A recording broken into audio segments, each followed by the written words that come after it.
जय शनिदेव जी, जय शनिदेव। भैया दिव्य दृष्टि से रिलेटेड मेरे को एक चीज़ पूछनी थी। हाँ हाँ जी, बताओ।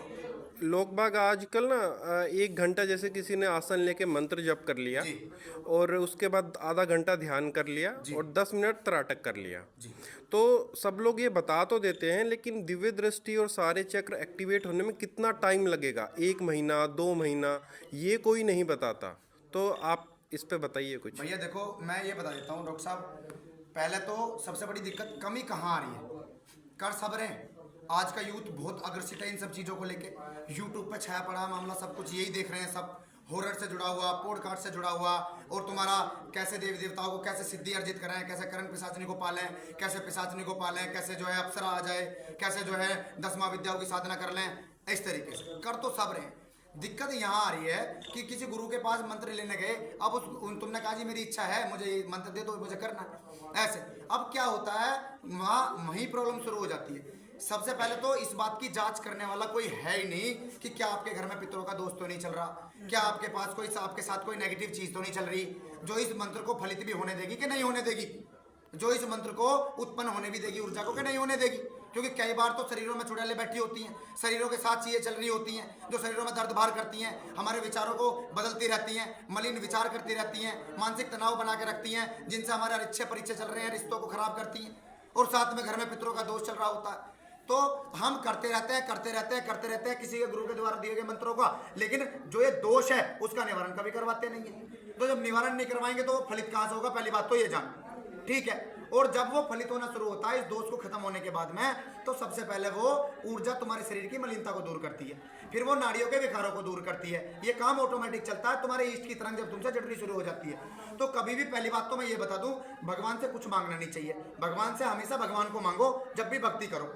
तो जब उनकी तरंगे तुम्हें छूती हैं तो वो सारी नाड़ियों का जागरण करके जाएंगी अपने आप ही, वो सारी कुंडलियों का चक्रों का जागरण करके जाएंगी अपने आप ही, वो तुम्हारे सारे विकारों को दूर करके जाएंगी, वो किसी की जरूरत नहीं पड़ेगी। फिर भी मैं आपको ये बता देता हूँ, कुंडली और चक्रों के जागरण होने का विषय बड़ा गूढ़ है। ये इतना आसान मामला नहीं है कि हमने कहा कि 41 दिन की साधना करी और हमारी कुंडली खुल गई। वो तो कोई कोई विरला हो गया, लाखों में उस पर देव कृपा सीधी सीधी हो गई। लेकिन सबके भाग्य तो ऐसे नहीं है। तो जब तक वो मलिनता साथ में बनी रहेगी, जब तक तो तुम कुछ कर ही नहीं पाओगे, जब तक वो नहीं हटती। हम सोचते हैं हम तो 2-2 घंटे जब कर रहे हैं, कुछ हो नहीं रहा, साथ में खड़ा हुआ इतना बड़ा मुंह खोल के खड़ा है कोई, वो सारी ऊर्जा को ग्रहण कर रहा।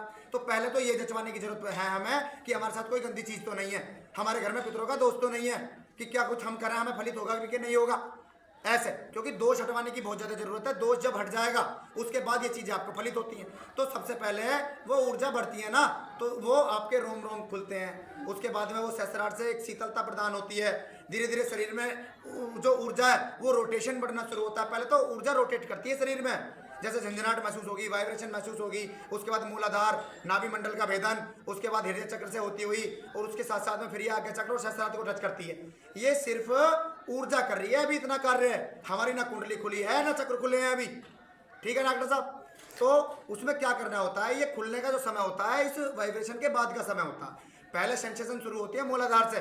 मैं पर्सनल अनुभव बता रहा हूँ, ये ऊर्जा इतनी ताकतवर रूप से तरंग उठती है मूलाधार से सहस्त्रार की तरफ, इतना तगड़ा झटका लगता है कई बार तो कि मुंह से आवाज तक निकल जाती है।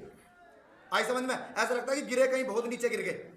वो ऊर्जा इतनी तेजी में रोटेशन होती है, जो मैं अपने अनुभव बता रहा हूँ तुम्हें ऐसे। और वो धीरे धीरे करके फिर वो चक्रों पर काम करना शुरू होता है। भाई पहले तो दर्द बढ़ते हैं इसमें, कभी किसी को लग रहा हो अच्छा लगेगा। जब नाड़ियों में काम होना शुरू होता है तो वो मलिनता हटती है उनकी, उसके बाद धीरे से जाके वो अनुभूति होती है, अनुभव होता है जो अच्छे रूप में चलता है ऐसे। भैया जी जैसे आज की जनरेशन में, जैसे मैं डॉक्टर हूँ, मेरे पास आते हैं लोग तो हाँ ये पूछते कि कितने दिनों में सही हो जाओगे। हाँ। वैसे ही अगर कोई अपना नेगेटिविटी का इलाज करवा ले और वो बिल्कुल ठीक हो जाए, हाँ। उसके बाद अगर ये सारी चीजें करे, हाँ। तो दिन कितने लगेंगे? नहीं, इसमें मैं आपको ये बता सकता हूँ, ये आपकी चाल के ऊपर डिपेंड करेगा कि आप कितनी गति से चल रहे हो।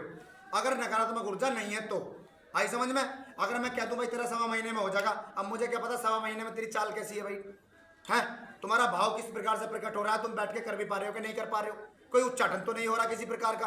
अगर मान लीजिए मैंने कहा कि भाई तुझे 3-3 घंटे करना है और तुमने 1.25 घंटे ही कर पा रहे हो, वो 3 घंटे कर तो रहे हो, पर वो 2 घंटे कैसे जा रहे हैं वो तुम्हें ही पता है। बस मन कहीं और है, शरीर कहीं और है, कभी इधर दर्द हो रहा, कभी इधर हो रहा, कभी ऐसे आँख खुल गई। तो वो चाल के ऊपर डिपेंड करता है कि आप कितने समय में, और फिर डिपेंड करता है तुम्हारा इष्ट तुम्हें कितने दिन में ग्रहण करेगा। क्योंकि हम तो सबको ग्रहण कर लेते हैं, हम तो लंबे लेट जाते हैं, भाई हनुमान जी तू मेरा मैं तेरा। हनुमान जी भी तो एक बार कह दे कि मैं तू मेरा है। वो कहने के लिए बात अच्छी लगती है कि भगवान सबका है, वो सबका जरूर है पर वो किसी का भी नहीं है, तेरे को आज बता रहा हूं मैं। क्योंकि हम उसके लिए एक तरीके से अपने प्रारब्ध भुगतने के लिए आए हुए हैं यहाँ। हमें विलक्षणता प्रकट करने के लिए भक्ति करनी पड़ती है।